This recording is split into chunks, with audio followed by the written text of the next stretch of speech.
UPSC scientist में आपका स्वागत है। आज हम 29 सितंबर के करंट अफेयर्स करेंगे, जिसमें मुख्य करंट अफेयर्स हैं भारत एवं वैश्विक दक्षिण यानी इंडिया एंड ग्लोबल साउथ, उसके साथ क्लस्टरिंग मेज प्लांट्स टुगेदर यानी मक्के के पौधों को एक साथ समूहबद्ध करना, an angels pause in an AI shaped world यानी एआई की दुनिया में एंगल्स का विराम, what an empty plate of food should symbolize यानी भोजन की खाली पेट किसका प्रतीक होनी चाहिए, वेपनाइजिंग हेल्थ यानी स्वास्थ्य को हथियार बनाना, और एस्ट्रोसेट स्पेस ऑब्जर्वेटरी यानी एस्ट्रोसेट अंतरिक्ष वेधशाला। और उसके साथ ही हम एक सेगमेंट करेंगे सोचना जरूरी है। पहला टॉपिक है हमारा भारत एवं वैश्विक दक्षिण, इंडिया एंड ग्लोबल साउथ। तो चर्चा में क्यों रहा था? संयुक्त राष्ट्र महासभा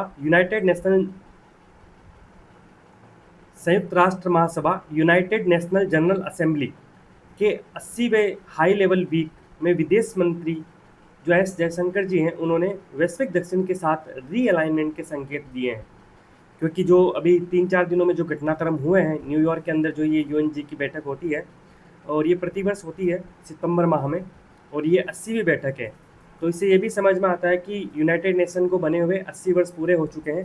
1945 में संयुक्त राष्ट्र संघ अस्तित्व में आया था और वर्तमान में 2025 चल रहा है, तो यानी 80 वर्ष पूरे हो चुके हैं। तो ये एग्ज़ाम पर्सपेक्टिव से भी इम्पोर्टेंट है। यूएन के कितने ऑर्गन्स हैं, किस ऑर्गन का क्या काम है, कौन सा ऑर्गन करंटली एक्टिव है, कौन सा इनएक्टिव है, इन सब के बारे में आप होमवर्क में देख सकते हैं। अब जो यूएनजीए का उच्च स्तरीय सप्ताह है, उसका थीम, वैसे तो थीम इम्पोर्टेंट नहीं होता, लेकिन इस बार 80वां वर्ष है तो हम थीम देख लेते हैं। Better together 80 years and more for piece development and human rights. और हिंदी की बात की जाए तो 1977 में पहली बार मोरारजी देसाई सरकार के मंत्रिमंडल में विदेश मंत्री अटल बिहारी वाजपेयी जी ने पहली बार यूएन में हिंदी में भाषण दिया था। इससे पहले जो भी भारत का प्रतिनिधित्व होता था वो मुख्य रूप से इंग्लिश में ही अपनी स्पीच देते थे। तो एस जयशंकर जी जैसे भी भारत के कोई भी डिग्निटरीज सितंबर माह में जब न्यूयॉर्क जाते हैं और वहाँ पे जो यूएन जनरल असेंबली की मीटिंग होती है, तो उनमें हमने अक्सर देखा है कि वहाँ पे चाहे प्राइम मिनिस्टर जाए, चाहे विदेश मंत्री जाए, चाहे जो भी भारत का प्रतिनिधित्व करें, वे अन्य देशों के साथ द्विपक्षीय बैठकें, मीटिंग्स वगैरह करते हैं। इस बार की जो जयशंकर जी की यात्रा है वो इस मायने में खास है कि वैश्विक दक्षिण को उन्होंने विशेष महत्व दिया है। क्योंकि हाल ही में हमने देखा था कि अमेरिका की जो संरक्षणवादी नीति है, मेक अमेरिका ग्रेट अगेन, मागा, और बहुत सारी ऐसी अमेरिका की नीतियाँ हैं जिन्होंने भारत को भी वैश्विक दक्षिण के साथ सहयोग करने के लिए प्रेरित किया है। और इसका अर्थ इससे पता चलता है कि टोटल 30 मीटिंग्स हुई थी, उनमें से आधी मीटिंग बायलेटरल है और वो द्विपक्षीय मीटिंग दक्षिण सहयोग के साथ है।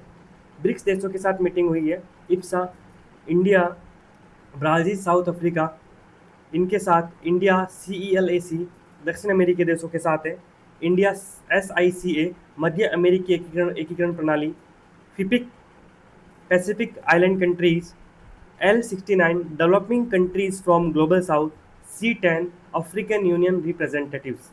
तो इन सभी समूहों के साथ वार्ताएं हुई हैं। तो यहाँ से क्वेश्चन बनता है, इप्सा की फुल फॉर्म क्या है, इप्सा क्या है, और इंडिया CELAC क्या है, इंडिया SICA क्या है, फिपिक क्या है। फिपिक के बारे में हमें ध्यान रखना होगा कि फिपिक का मतलब ये होता है कि पैसिफिक आइलैंड कंट्रीज़ है, 14 कंट्रीज़ का एक ग्रुप है। और जब प्राइम मिनिस्टर नरेंद्र मोदी जी बने थे 2014 में, उसके बाद उन्होंने कंटिन्यूस 2 बार फिपिक की मीटिंग की थी। पहली मीटिंग फिजी में हुई थी और दूसरी मीटिंग राजस्थान जयपुर में हुई थी, और उसके पश्चात कोई मीटिंग नहीं हुई, लेकिन वार्ता जारी रहती है। तो इससे महत्व पता चलता है कि ये संस्थान आज भी महत्वपूर्ण है। अब हम घटनाक्रम की बात करें तो वैश्विक दक्षिण के घटनाक्रम की बात करें तो अमेरिकी कार्यवाही का बढ़ना इसका सबसे बड़ा कारण था। क्योंकि जैसे अमेरिका ने टैरिफ बढ़ाया, हमने देखा रिसेंटली भारत पे टैरिफ बढ़ाया उन्होंने, हाल ही में फार्मा टैरिफ लगाया, वीज़ा नियमों को सख्त किया।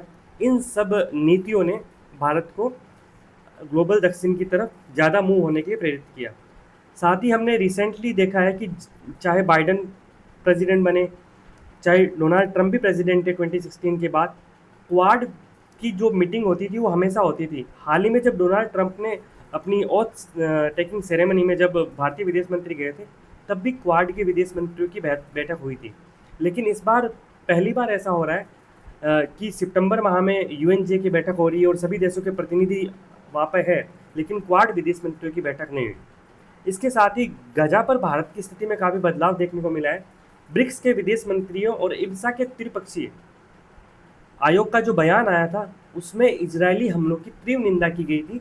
ऐसा पहले नहीं देखने को मिला। जब से 7 अक्टूबर 2023 के बाद जो इजराइल और गजा के बीच में कॉन्फ्लिक्ट चल रहा है हमास के साथ, उसमें कभी भी भारत ने इतनी तीव्र निंदा इजरायली हमलों की नहीं की। अगली है कि पिछले बयानों की तुलना में काफ़ी कठोर, क्योंकि हमने इस पर हम बात कर चुके हैं। फिर ग्लोबल साउथ की प्राथमिकताओं के ज़्यादा करीब हैं जो भी भारत का स्टैंड है, क्योंकि ग्लोबल साउथ में देखा जाए तो दक्षिण अफ्रीका है और अन्य देश हैं, उन्होंने इजराइल और अमेरिका का विरोध किया है जो गजा के अंदर हो रहा है, क्योंकि गजा के अंदर लगभग 65,000 लोगों की मृत्यु हो चुकी है इजरायली कार्रवाई में। अब हम देखते हैं ग्लोबल साउथ है क्या।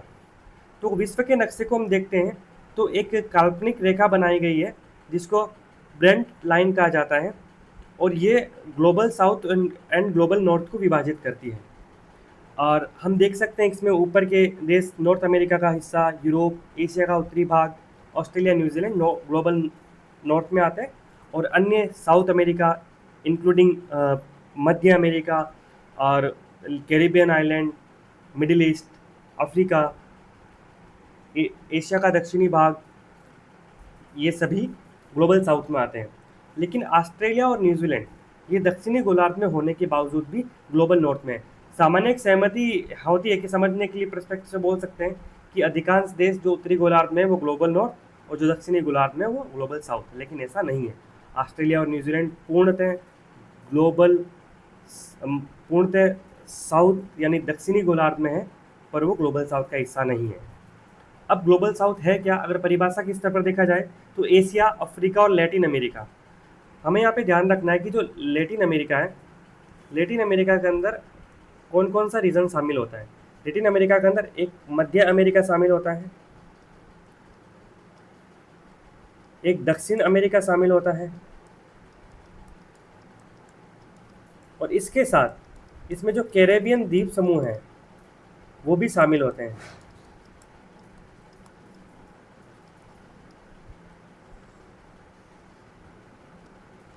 तो दक्षिण एशिया, अफ्रीका, लैटिन अमेरिका के विकासशील या कम विकसित देशों का समूह है, ग्लोबल साउथ कहलाता है। ये एक साझा स्तर पर हैं, जैसे तकनीकी है, आर्थिक, सामाजिक विकास के मामले में एक साझा अनुभव रखते हैं, जबकि ग्लोबल नॉर्थ में विकसित देशों को शामिल किया जाता है। अब ब्रेंट लाइन, ये लाइन ग्लोबल नॉर्थ और ग्लोबल साउथ को विभाजित करने वाली रेखा है। एमसीक्यू बन सकता है इसका, आप इसे याद रख सकते हैं। फिर दक्षिण दक्षिण सहयोग की बात करें तो ग्लोबल साउथ के देश जब आपस में सहयोग करते हैं उसी को दक्षिण दक्षिण सहयोग कहा जाता है, और भारत भी गत 2-3 वर्षों से ग्लोबल साउथ के साथ एनुअल समिट करता रहता है, और G77 है, ये भी संयुक्त राष्ट्र संघ के मंच पर ग्लोबल साउथ के मुद्दों को लेकर मुखर रहता है।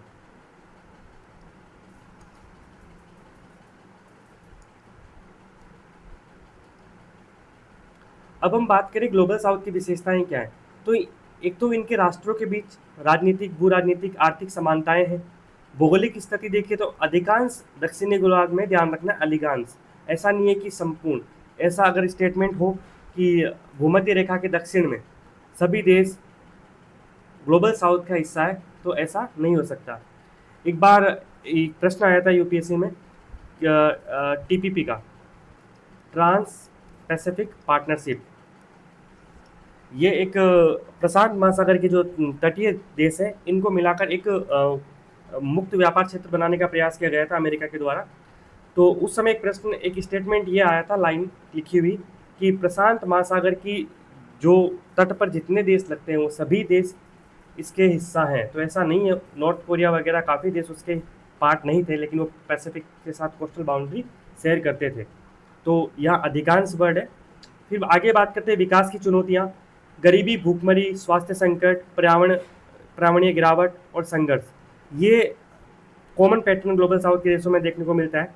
इसके साथ ही प्रौद्योगिकी एवं सकल घरेलू उत्पाद के मामले भी वो कम विकास है, कम विकसित है। लेकिन यहाँ पे आपको अपवाद स्वरूप दो देश ऐसे आपको मिल जाते हैं, एक तो चाइना, चीन, और एक भारत, जो कि इमर्जिंग इकोनॉमीज़ है, ग्लोबल साउथ की सामान्य विशेषताओं की तुलना में आगे है। और ऐसा माना जाता है कि भविष्य में ग्लोबल साउथ का नेतृत्व भी यही देश करेंगे। अब जलवायु परिवर्तन, आर्थिक असमानता, अंतर्राष्ट्रीय व्यवस्था में अपना प्रतिनिधित्व जैसे सामूहिक हित भी इनके साझा हित हैं। इनके साथ आने का एक पक्ष है कि इनके सबके सामूहिक हित हैं।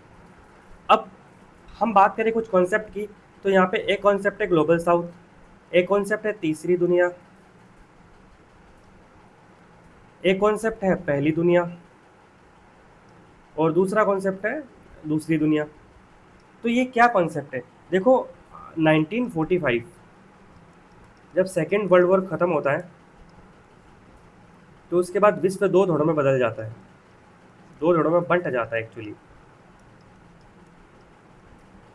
पहला यूएसए के नेतृत्व में, और दूसरा USSR, United Soviet socialist Republic, रूस और अमेरिका के बीच में बंटवारा पूरे विश्व का। तो जो यूएसए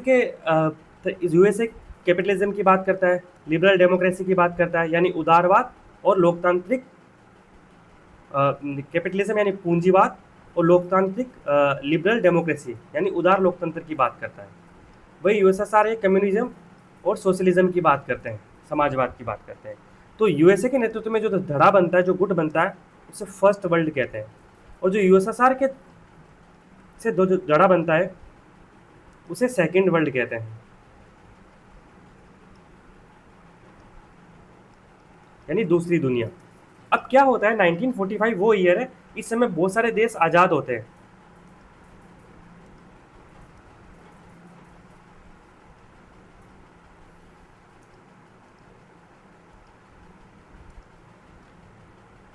जिसमें मुख्य रूप से कौन से रीजन के देश होते हैं?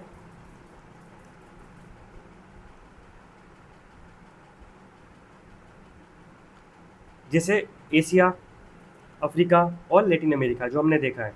तो उन सबको थर्ड वर्ल्ड, तीसरी दुनिया का देश कहा जाता है। लेकिन क्या होता है, 1991 के अंदर ये जो कोल्ड वार की राइवलरी है, ये समाप्त हो जाती है।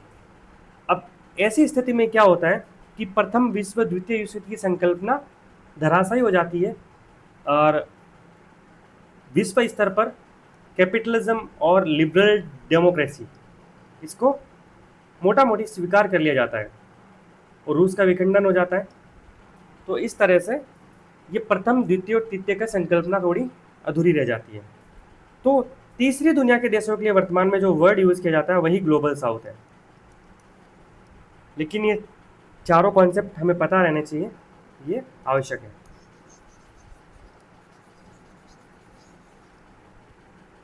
अब हम आगे बढ़ते हैं नेक्स्ट स्लाइड पे। ये टॉपिक पूरा होता है। नेक्स्ट है क्लस्टरिंग मेज प्लांट्स टुगेदर, मक्के के पौधों को एक साथ समूहबद्ध करना। अब मक्के के होता क्या है ना, कि मक्का है वो विश्व में सबसे ज़्यादा उगाई जाने वाली फसल है। इसका उपयोग भोजन के लिए, पशुओं के चारे के लिए, बायोफ्यूल जैव ईंधन बनाने के लिए, और औद्योगिक उत्पादों में कच्चे माल के रूप में प्रयोग किया जाता है। और ये विश्व की अधिकांश अर्थव्यवस्थाओं का आधार भी है। और ये उच्च घनत्व वाली एकल फसल होती है, मतलब बहुत सारे बड़े एरिया में मोनोकल्चर होता है, बोई जाती है। तो ये कीट और रोगों के प्रति अधिक संवेदनशील होती है। और ऐसी स्थिति से निपटने के लिए एक रिसेंटली शोध हुआ है, और वो शोध ये बताता है कि जो मक्के के पौधे हैं, उनके जीवित रहने की क्षमता है, वो किस तरह से हम बढ़ा सकते हैं। और एक अनुमान ये है कि क्लाइमेट चेंज और रोग कीटों के कारण इस सदी, वर्तमान जो 21वीं सदी है, उसके अंत तक 24% की कमी आ जाएगी। शोध पर आगे बढ़ने से पहले हम देखते हैं कि मक्का की उत्पत्ति क्या भारत में हुई है? नहीं, मक्का की उत्पत्ति हुई है मेसो अमेरिका। मेसो अमेरिका शब्द का प्रयोग किया जाता है मुख्य रूप से जो कनेक्टिंग पार्ट है, सेंट्रल अमेरिका वाला, आप देख सकते हैं मैप में, इसको मेसो अमेरिका कहते हैं। जैसे पूरा पाषाण काल और नव पाषाण काल के बीच में मध्य पाषाण काल को मेसोलिथिक एज कहते हैं। उसी तरह से उत्तरी अमेरिका और दक्षिण अमेरिका की खोज हुई थी, और तो बीच वाला एरिया है वो मेसो अमेरिका कहलाता है।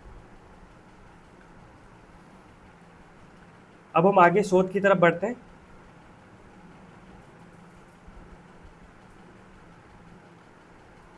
ये रिसर्च का बिंदु ये था कि जो पादप यानी जो मक्के का पौधा है और सॉइल जिस मिट्टी में वो उगता है उस पे आपस में एक रिएक्शन होता है, प्रतिक्रिया होती है, और जो मैकेनिज्म होता है उस पर रिसर्च है। ये शोध में ये पता चला है कि जो पौधा होता है वो मिट्टी को ही बदल देता है। जब मक्के पर कीट का हमला होता है तो घनी आबादी, मतलब जहाँ पे मक्के के पौधे पास पास हो, वहाँ पे पौधे के द्वारा एक लीनालुल छोड़ा जाता है और इससे रक्षात्मक प्रतिक्रियाएं शुरू हो जाती है। अब ये लीनालुल होता क्या है? तो इसके लिए एक टर्म यूज होता है, लीनालुल सिग्नलिंग।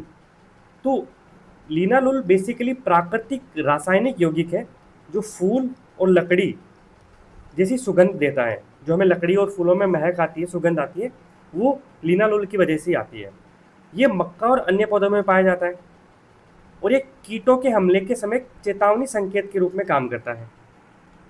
अब ये लीनालुल सिग्नलिंग काम कैसे करती है? मक्के पर कीट का हमला होता है तो ऐसे में क्या होता है कि घनी खेती में मौजूद, ये शोध का कीवर्ड था समूहबद्ध, वो सभी एक साथ लीनालुल छोड़ते हैं और जिससे क्या होता है, पड़ोसी पौधे सतर्क हो जाते हैं और उनकी रक्षा प्रणाली भी सक्रिय हो जाती है और वो एक जेस्मोनेट हार्मोन रिलीज करते हैं और पौधों की जड़ों में एचडीएमबीओ ए जीआईसी एक रसायन है, वो मिट्टी में छोड़ देता है। तो जेस्मोनेट हार्मोन है, ये एक रसायन मिट्टी में छोड़ता है और ये रसायन मिट्टी के अंदर लाभकारी बैक्टीरिया निर्मित करता है, उनको बढ़ावा देता है जो कीटों से लड़ते हैं। अब इसका लाभ क्या है? कीटों से बचाव होता है, फसल उत्पादन के बीच संतुलन हो सकता है और रासायनिक कीटनाशकों का उपयोग कम होगा और पर्यावरण को लाभ मिलेगा। आगे की संभावना क्या है कि हम सिंथेटिक लीनालुल का प्रयोग कर सकते हैं, वैज्ञानिकों ने करके देखा है, और हो सकता है हम जीनोमिक मॉडल या मार्कर असिस्टेड प्रजनन टेक्नोलॉजी के माध्यम से ऐसी मक्का की प्रजातियां भी बना सकते हैं जो कि लीनालुल अधिक मात्रा में उत्पादित करें और इस स्थिति से निपटे। अब इस पूरे आर्टिकल के अंदर एक कॉन्सेप्ट था रिपोर्टर जीन। तो ये रिपोर्टर जीन क्या होते हैं? तो वैज्ञानिक अनुसंधान में उपयोग किया जाता है मुख्य रूप से रिपोर्टर जीन का, ताकि ये पता लगा जा सके कि किसी विशेष जीन की अभिव्यक्ति हो रही है या नहीं, कि जीन एक्टिव है या नहीं। हम आसानी से समझ सकते हैं कि हमारे घर में जो एलपीजी का सिलेंडर आता है, प्राकृतिक रूप से जब एलपीजी का उत्पादन होता है, जिसको निकाला जाता है भूमि में से, तो एलपीजी के अंदर किसी प्रकार की गंध नहीं होती है, लेकिन उसके अंदर गंध, उसकी महक के लिए एक पदार्थ मिलाया जाता है। तो वो एक तरह से हमें रिपोर्ट करता है कि गैस लीक हो रहा है, अदरवाइज पता भी नहीं चलेगा।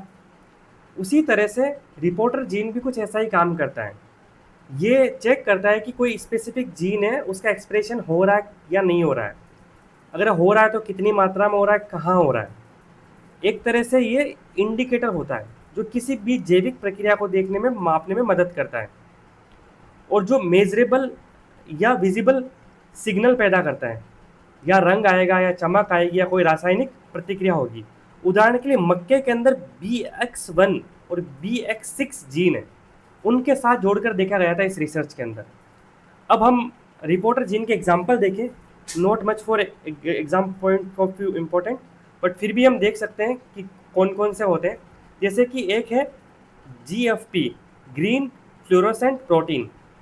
अगर इसको किसी जीन के साथ अटैच कर दिया जाएगा और उस जीन में कोई भी प्रतिक्रिया होगी तो हरे रंग की चमक निकलेगी। GUS, इसमें नीले रंग की चमक निकलेगी। जबकि ल्यूसीफरेस, इसके अंदर जुगनू की जैसी रोशनी होती, वैसी चमक निकलेगी। तो कितना हमने पीछे देखा था अभी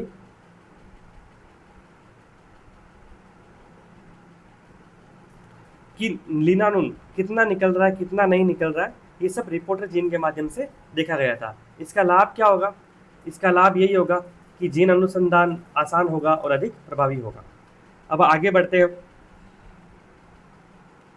नेक्स्ट टॉपिक है हमारा एआई की दुनिया में एंगल्स का विराम, an angels pause in an AI shaped world. अब सबसे पहले कॉन्सेप्चुअल बेस पे देखते हैं कि एंगल्स का विराम ये है क्या। तो एंगल्स पॉज ये इकोनॉमी के अंदर एक पैराडॉक्स है, यानी विरोधाभास है। इसकी उत्पत्ति 19वीं सेंचुरी 19वीं सदी में ब्रिटेन में हुई। हम कह सकते हैं इंडस्ट्रियल रिवोल्यूशन उस समय हुई थी। औद्योगिक क्रांति के दौरान जो फैक्ट्रियां थी उनमें उत्पादन बहुत बढ़ा, लेकिन आम लोगों की मजदूरी और जीवन स्तर में किसी प्रकार का कोई सुधार नहीं हुआ। तो पैराडॉक्स है, एक स्तर पर अच्छा काम हो रहा है, एक स्तर पर नेगेटिव। मतलब जो आउटकम है एक जगह पॉजिटिव है, एक जगह नेगेटिव है। और ये जर्मन दार्शनिक फ्रेडरिक एंगल्स के नाम पर एंगल्स का विराम यानी एंगल्स पॉज ये पैराडॉक्स माना जाता है।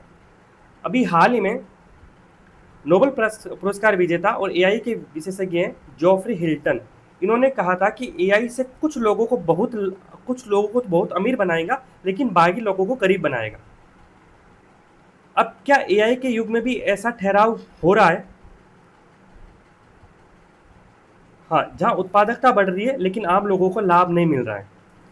ये इसी पे एआई की दुनिया में एंगल्स का पॉज लगने वाला है, ये ऐसा इनका कहना है। अब एंगल्स पॉज क्या पहली बार न्यूज़ में रहा है? नहीं। जब पेरिस एआई सम्मेलन हुआ था, प्राइम मिनिस्टर विजिट पे गए थे फ्रांस, तब भी इसकी चर्चा हुई थी। इसके अतिरिक्त आर्थिक सर्वेक्षण में भी एंगल्स पॉज की चर्चा हुई थी। तो इसलिए ये इम्पोर्टेंट हो जाता है एग्जाम पर्सपेक्टिव से। अब हम आगे बढ़ते हैं कि एआई और एंगल्स पॉज में क्या रिलेशन है। तो एआई से उत्पादकता तो बढ़ी रही है और इससे नौकरियां खत्म हो रही हैं, लेकिन असमानता बढ़ रही है और आम लोगों का कल्याण रुक सकता है। इसके कुछ सिग्नल देख सकते हैं हम, जैसे उत्पादकता बढ़ी लेकिन मजदूरी स्थिर है। फिलीपींस में कॉल सेंटरों का एक रिसर्च है, वहाँ पे पता चला है कि जो सेंटर्स है उनकी प्रोडक्टिविटी तो 30 से 50% बढ़ गई, लेकिन उनकी मजदूरी नहीं बढ़ी, और लेकिन उनका काम का बोझ बढ़ गया वर्कर्स पे। दूसरा, पूरक लागतों में वृद्धि, सप्लीमेंट्री कॉस्ट बढ़ जाती है, क्योंकि एआई को प्रभावी बनाने के लिए आपको cloud computing, data, cyber security और कर्मचारियों के लिए नए कौशल, एआई के लिए कितने सारे कोर्स आ रहे हैं आजकल एआई में स्किल करने के लिए, तो ये भी बढ़ जाता है। अगला है असमान लाभ वितरण। पीडब्ल्यूएससी के रिसर्च के अनुसार 2030 तक एआई विश्व जीडीपी में 15.7 ट्रिलियन डॉलर जोड़ेगा, लेकिन इसका लाभ अमेरिका, चीन जैसी कुछ बड़ी कंपनियों तक ही सीमित रहेगा। वहीं आईएमएफ का कहना है कि एआई का नुकसान मुख्य रूप से उच्च कौशल वाली नौकरियों पर होगा और विश्व भर में 40% नौकरियां एआई से प्रभावित होगी, ऐसी संभावना है आईएमएफ की। इसके साथ ही एआई की वजह से नौकरी विस्थापन और कार्य में परिवर्तन, जैसे चीन के अंदर एक विश्वविद्यालय है जहाँ पे पहला एआई संचालित अस्पताल शुरू किया गया है। वही अल्बानिया ने दुनिया का पहला एआई मंत्री नियुक्त किया गया है जो पब्लिक प्रोक्योरमेंट को पूरी तरह संचालित करेंगे। तो इस तरह से मानव के विभिन्न कार्य एआई के पास जा रहे हैं। तो इसे समझ में आ रहा है कि हाँ, एआई मानव की जगह तो ले रहा है कई स्थानों पर, और इसे एंगल पॉज भी हो सकता है। अब एंगल पॉज का ऐतिहासिक सबक क्या है कि भी जब एक बार एंगल्स पॉज आ गया तो बार बार क्यों आए, इससे बच सकते हैं। तो एक तो हमने देखा इंडस्ट्रियल रिवोल्यूशन, ब्रिटेन का एग्जाम्पल, एक अमेरिका का भी एग्जाम्पल था आर्टिकल में कि अमेरिका में भी स्वर्ण युग चल रहा था 19वीं सेंचुरी में। तब वहाँ पे उत्पादकता बढ़ी, लेकिन असमानता बढ़ने के साथ साथ श्रम अशांति और राजनीतिक उथल पुथल हुई। मतलब एक तरफ प्रोडक्शन बढ़ रहा है, दूसरी तरफ असमानता बढ़ रही है, उस वजह से श्रम अशांति, राजनीतिक उथल पुथल हुई। अब इसका सॉल्यूशन क्या है? तो हमें उचित एआई शासन आवश्यक है, ताकि हम एंगल्स का जो ठहराव है इसको लंबे समय की जगह शॉर्ट टर्म में सीमित कर दें। इसके लिए हमें उचित एआई शासन व्यवस्था स्थापित करने की आवश्यकता है। अब एंगल्स ठहराव के बाहर निकलने के लिए नीतियाँ क्या होना चाहिए? जैसे कि कौशल परिवर्तन कार्यक्रम, एआई युग में प्रासंगिक बने रहने के लिए नया कौशल चाहिए, और सिंगापुर के अंदर स्किल्स फ्यूचर कार्यक्रम चलाया जा रहा है जो कर्मचारियों को नया कौशल सिखा रहा है और उनको क्रेडिट दे रहा है कौशल सीखने के साथ ही। इसके अलावा एआई के लाभ का पुनर्वितरण करना, रोबोट टेक्स्ट या यूनिवर्सल बेसिक इनकम जैसे उपाय समाज के सभी वर्गों तक पहुंच सकें, यूके और ईयू इस पे काम कर रहे हैं। वहीं एआई का बुनियादी ढांचा सार्वजनिक भलाई के रूप में हो, यानी एआई सस्ता और सुलभ एआई बुनियादी ढांचा सभी के लिए सुनिश्चित किया जाए। उदाहरण के लिए यूएई का K2Think.ai ये एक सार्वजनिक ओपन एआई मॉडल है। तो ऐसे उपायों के माध्यम से हम एंगल्स ठहराव से बच सकते हैं या उसको निपट सकते हैं। अब क्या एंगल्स विराम अपरिहार्य है? कि पहले भी हुआ था, अब भी होगा। आज 19 सेंचुरी की की तुलना में बेहतर कल्याण प्रणालियां व लोकतांत्रिक शासन है। आप देखो 19वीं शताब्दी, जब प्रथम विश्व युद्ध से पहले का एरा या 20वीं सदी, दोनों के अंदर लोकतंत्र नहीं थे, लेकिन वर्तमान में विश्व के अधिकांश देशों में लोकतांत्रिक प्रणालियां हैं, बेहतर कल्याण प्रणालियां हैं। तो इस वजह से उतने स्तर का एंगल्स पॉज नहीं आएगा। और दूसरी तरफ जैसे स्मार्टफोन है, उसी तरह से एआई तकनीक भी अब अरबों लोगों तक पहुंच सकती है और जिसका लोगों को लाभ मिल सकता है। लेकिन फिर भी ये नीतियां मैक्रो लेवल पर, बड़े पैमाने पर लाभकारी हो सकती है, लेकिन इसको माइक्रो लेवल पर तो इस पर ठहराव दिखेगा। और इसलिए हमें नीतियों के साथ, सही नीतियों के साथ, यह ठहराव, ऐतिहासिक ठहराव छोटा हो सकता है। अगर हम अच्छी पॉलिसी बताएं तो जो एंगल्स विराम है ये थोड़ा छोटा हो सकता है और एआई सभी के लिए समृद्धि ला सकती है, जो सही नीतियों और राजनीतिक इच्छा शक्ति पर निर्भर है। अब नेक्स्ट आर्टिकल की तरफ बढ़ते हैं। भोजन की खाली प्लेट किसका प्रतीक होनी चाहिए? What should empty plate food should symbolize? ये मुख्य रूप से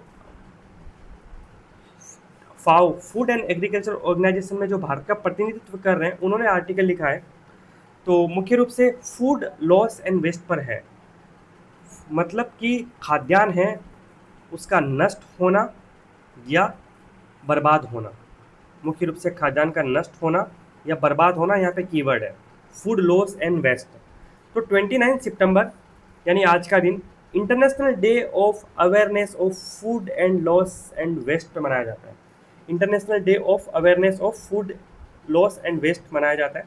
और फूड और वेस्ट एक मुख्य संकट है, मतलब एक ऐसा संकट है जो बिल्कुल शांत है, लेकिन ये हमारे खाद्यान्न और जलवायु सुरक्षा दोनों को कमजोर करता है। फूड सिक्योरिटी से प्रभावित होती है, लेकिन क्लाइमेट सिक्योरिटी भी इससे प्रभावित होती है। विश्व स्तर पर उत्पादित कुल खाद्यान्न का लगभग 1/3 नष्ट हो जाता है या बर्बाद हो जाता है। अब देखो 1/3 फूड का लॉस एंड वेस्ट हो रहा है। और भारत भी इससे अछूता नहीं है। नाबार्ड और ministry of food processing and industries यानी खाद्य प्रसंस्करण उद्योग मंत्रालय, इनके सर्वे के अनुसार भारत में भी इसका उच्च स्तर है। और कटाई का नुकसान 1.5 ट्रिलियन यानी एग्रीकल्चर जीडीपी का लगभग प्रतिवर्ष 3.7% नुकसान होता है। और भारत में अगर ये लॉस एंड वेस्ट देखें तो फल और सब्जियों पर 10 से 15% है, धान पर 5% है और गेहूं पर 4% है। अब इसके निहितार्थ क्या है? हमें लगता है कि जब वेस्ट हो रहा है तो क्या नुकसान हो रहा है? अगर वो सही लोगों के पास जाता तो पोषण का स्तर उच्च होता, बिल्कुल, लेकिन साथ में पानी, ऊर्जा और श्रम भी जुड़े हुए हैं, क्योंकि उस भोजन को, उस खाद्यान्न को उत्पादन के लिए पानी यानी वाटर, एनर्जी एंड लेबर, तीनों का भी यूटिलाइजेशन हुआ जो कि बर्बाद हो गया। और जब हमारा इकोसिस्टम अभी प्रेशर में है, परिस्थिति की तंत्र दबाव में है, तब जलवायु संकट गहरा रहा है और ये ज़्यादा चिंताजनक हो रहा है, क्योंकि इस विशाल उत्पादन के अनुपात में ये जो प्रतिशत है वो हर साल लाखों टन खाद्यान्न सामग्री की बर्बादी के बराबर है। और इससे हमारे किसानों की आय, राष्ट्रीय खाद्य उपलब्धता, पर्यावरणीय स्थिरता और जलवायु स्थिरता पर गंभीर परिणाम उपलब्ध होते हैं। अब हमने एक तरह से खाद्यान्न सुरक्षा के पर्सपेक्टिव से समझ चुके हैं।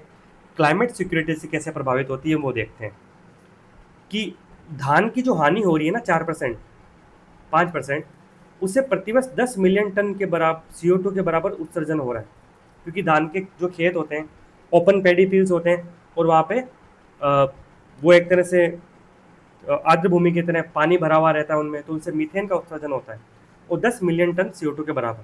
और हमारे यहाँ पे सर्वे के अनुसार 30 वस्तुएं, जिसमें खाद्यान्न भी है, मतलब कृषि भी है, उसके साथ साथ पशुधन भी है, उनसे हर वर्ष 33 मिलियन टन से ज़्यादा CO2 का उत्सर्जन हो रहा है।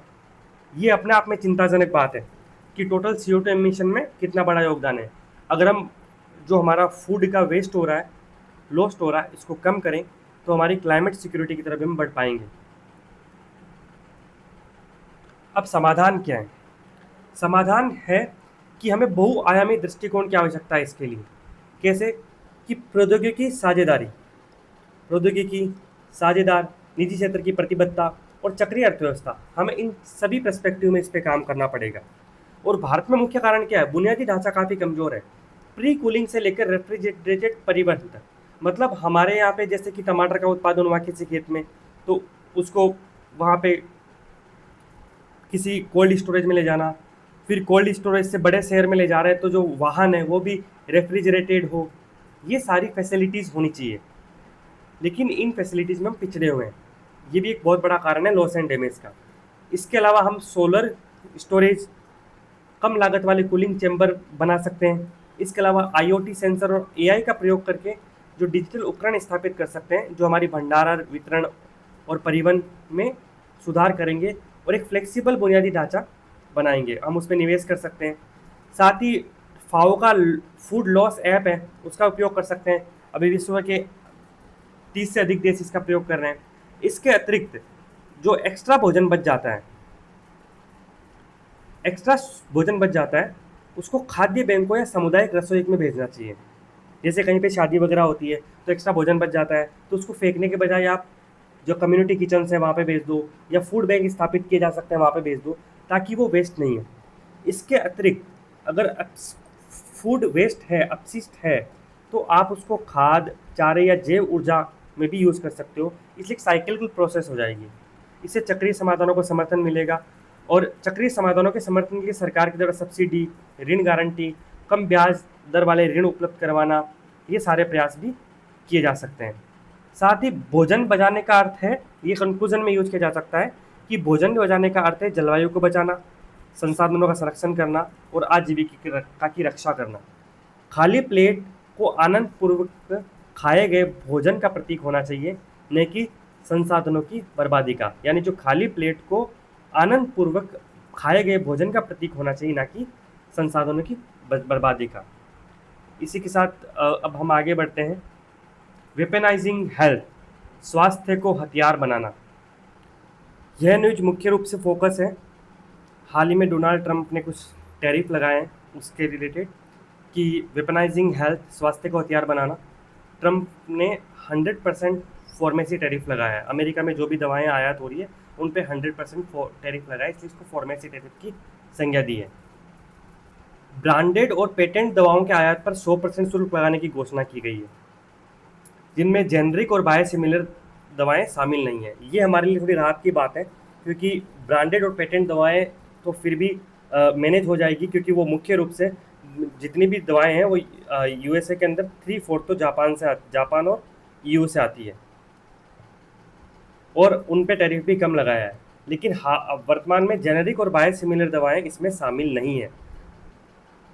लेकिन अमेरिका के अंदर जो स्वास्थ्य देखभाल तक पहुंच को एक राजनीतिक हथियार बनाना, ये अमेरिका के लोगों के मेडिकल बिलों को बढ़ाएगा।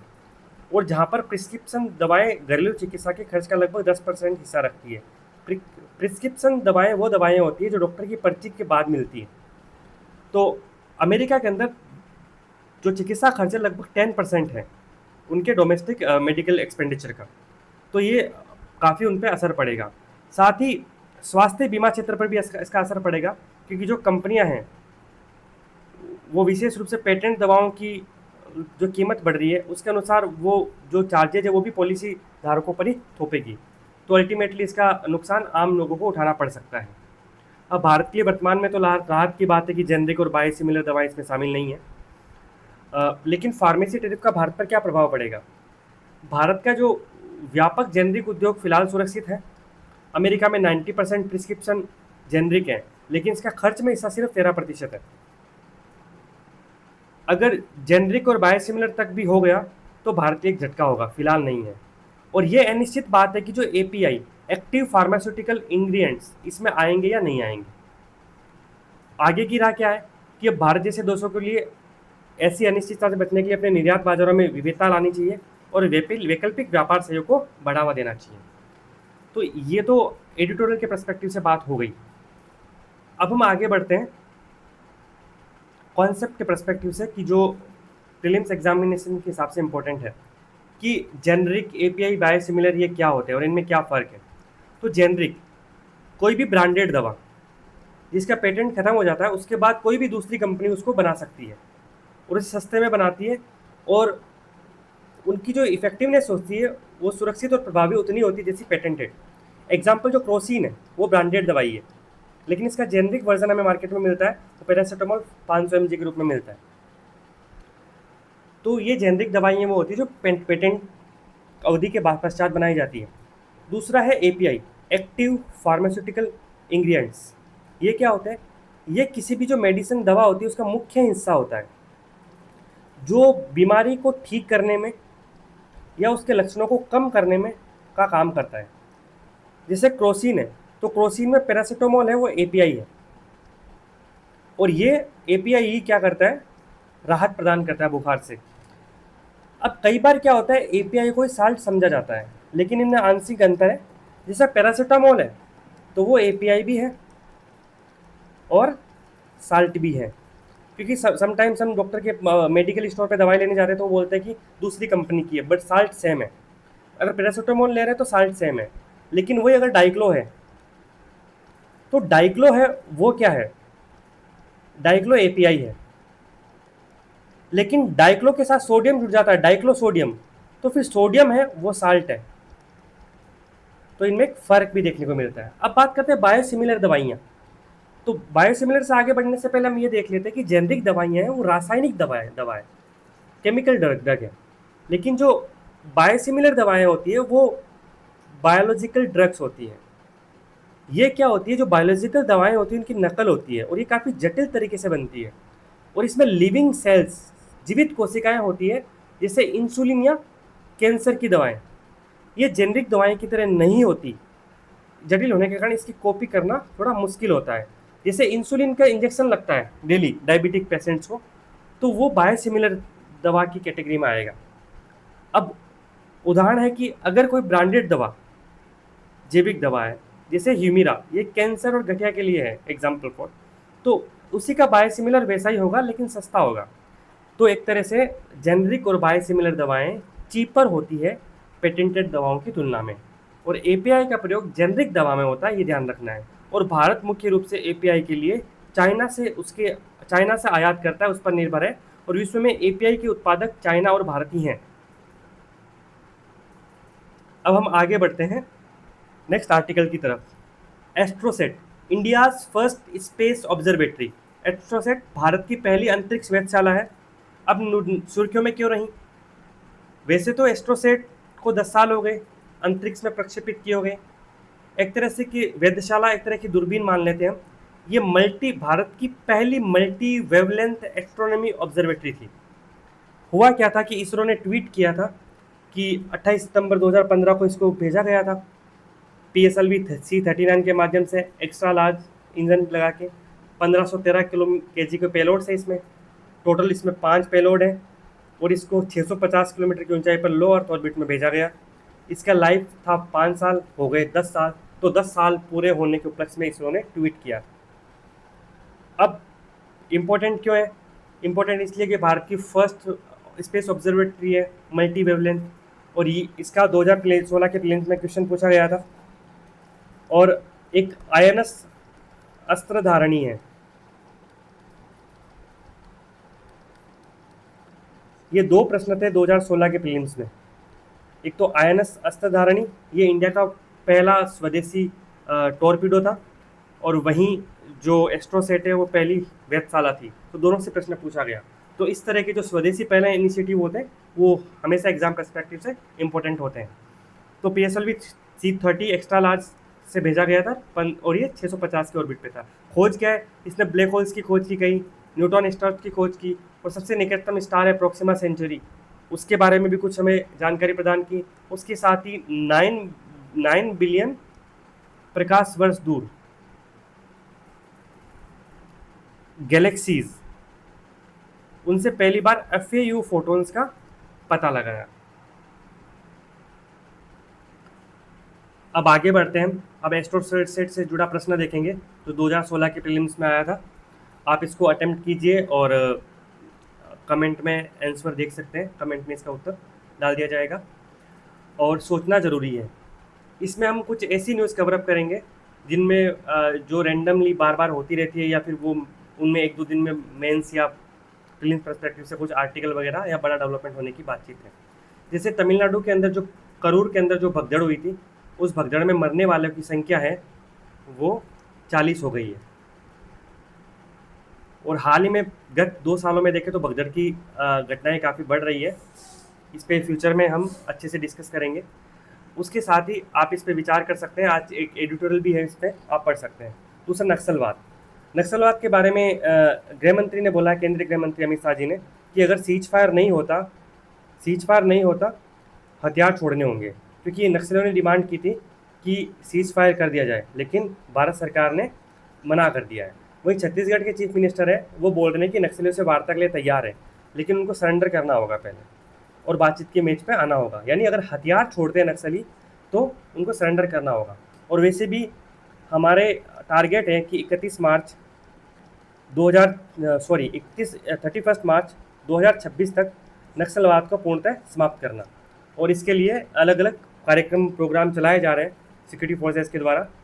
तो उसी दिशा में डेवलपमेंट है। इंटरनल सिक्योरिटी के पर्सपेक्टिव से इंपॉर्टेंट है, जहाँ पे लेफ्ट विंग एक्सट्रीमिज्म कीवर्ड दे रखा है सिलेबस में। अब बात करते हैं बोडोलैंड पीपल्स फ्रंट। इनकी परिषद बनाने का दावा किया है।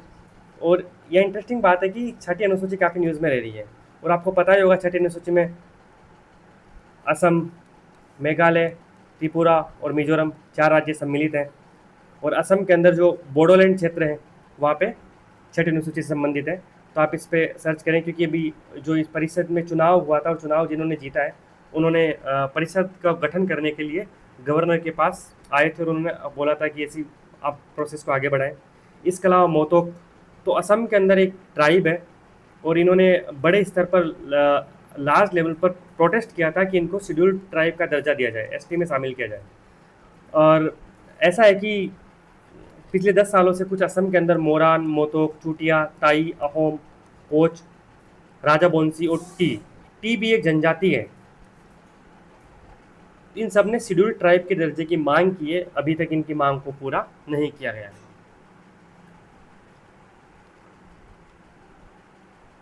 अब आगे बढ़ते हैं। तो एक वैक्सीन हेजिटेंसी, एक न्यूज़ था कि पाकिस्तान में एचपीवी टीकाकरण अभियान में को बांझपन की चिंता के चलते प्रतिरोध का सामना करना पड़ा। अब आपने देखा होगा जो कोविड-19 की वैक्सीन लग रही थी, तब भी बहुत सारे सोशल मीडिया पे या ऐसे ट्रेंड चल रहे थे कि वैक्सीन सही नहीं है, इससे ये हो जाएगा, इससे वो हो जाएगा, भ्रामक जानकारियाँ फैलाई जा रही थी। WHO का भी ये मानना है कि जो वैक्सीन को लेकर जो भ्रामक जानकारियाँ है, इससे वैक्सीन हेजिटेंसी डेवलप होती है। तो कीवर्ड है कि वैक्सीन हेजिटेंसी क्या है। तो आप इस न्यूज़ के माध्यम से समझ सकते हैं कि वैक्सीन हेजिटेंसी क्या हो। अब अगला है ईरान पे प्रतिबंध। अब ईरान पे प्रतिबंध अभी हाल में लगाए गए, ये प्रतिबंध अमेरिकी प्रतिबंधों से अलग हैं। ईरान के साथ परमाणु समझौता हुआ था जिसको JCPOA कहा गया, JCPOA, joint comprehensive plan of action. ये 2015 में हुआ था। और किसके बीच में हुआ था? ये P5 plus Germany plus EU के बीच में हुआ था। अब हुआ क्या कि 10 साल हो गए हैं और 10 साल के बाद यूनाइटेड नेशंस के व्यापक आर्थिक और सैन्य प्रतिबंध लागू हैं।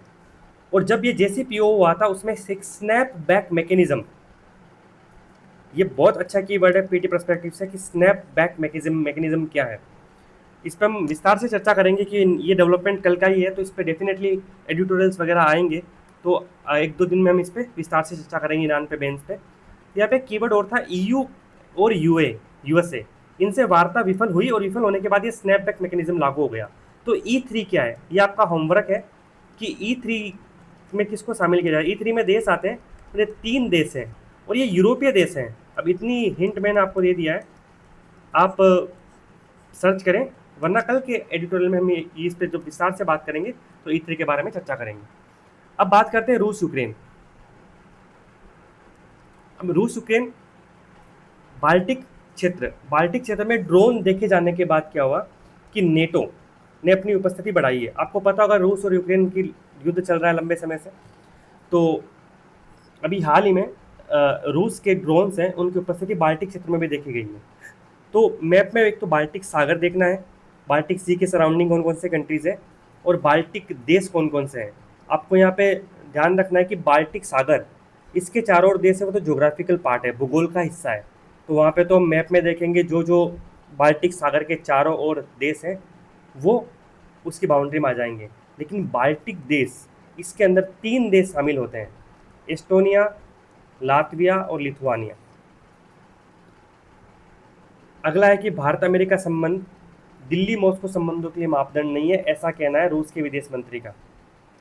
तो हाल ही में अमेरिका ने रूस से तेल आयात करने को लेकर जो प्रतिबंध बढ़ाए थे और उसके बाद काफ़ी चर्चाएं हो रही थी, और ये एक पॉजिटिव डेवलपमेंट है रूस की साइड से कि वो महत्व दे रहा है इंडिया और रशिया के यूनिक रिलेशंस को। Thank you so much. इसी के साथ आज का सेगमेंट कंप्लीट होता है। आप हमें सुझाव दे सकते हैं, हमारे सोशल मीडिया हैंडल्स पे जुड़ सकते हैं जिनके लिंक डिस्क्रिप्शन में दिए हुए रहेंगे, और जो भी क्वेश्चंस इसके अंदर रेज किए गए हैं अंदर, उनके सबके आंसर कमेंट में दे दिए जाएंगे ताकि आपको वीडियो देखने के बाद कभी भी सर्च करने में कोई दिक्कत ना हो। तो सारी इन्फॉर्मेशन कमेंट्स सेक्शन में डाल दी जाएगी। Thank you so much, keep watching.